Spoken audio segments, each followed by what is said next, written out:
रोज रोज चर्चा करे शिव गुरु लागे न तहरा माया हो।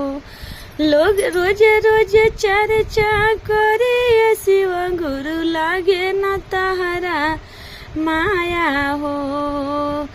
कौने करनमा बझनिया बनवल दिल ना गोदी में लालनमा हो। कौने करनमा बझनिया बनवल दिल ना गोदी में लालनमा हो। सासु ननदिया बझनिया को हे मारतारी ताना हो। सासु ननदिया गोतिनिया मिले बझनिया कहे मारेली हमके ताना हो। पुरुखवा मोर बझनिया पुरुखुआ मोर घर से निकाले कहेले बझनिया मोरे जनाना हो। पुरुखवा मोर घर से निकाले कहेले बझनिया मोरे जनाना हो। रोज रोज मंदिरिया धोई शिव गुरु लागे न तहरा माया हो।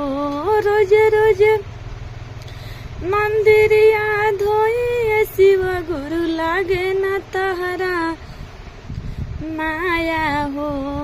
कौने करनमा बझनिया बनवल कौने करनमा बझनिया बनवल मार तारे लोग ताना हो। कौने करनमा बझनिया बनवल मार लोग ताना। रोज रोज भोगवा लगाई शिव गुरु लागे न तहरा माया हो।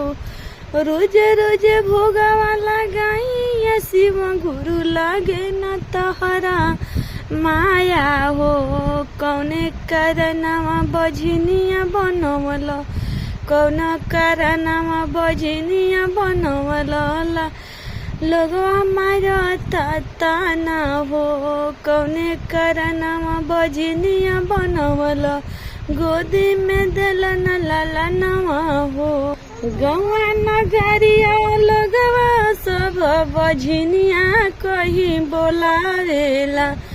गौआ नगरिया लगवा सब बझनिया कहीं बोलावे। सासु ननदिया बझनिया कहीं घरवा से निकालेली। सासु ननदिया बझनिया कहीं हमरा के बोलावेली। रोज रोज पूजा करे शिव गुरु आवे न तोहरा माया हो। रोज रोज से पूजा करे शिव गुरु आवे न तोहरा माया हो। कौने करनमा बझनिया बनवल कौने करनमा बझनिया बनवल गोदी में दिल न लालनमा हो।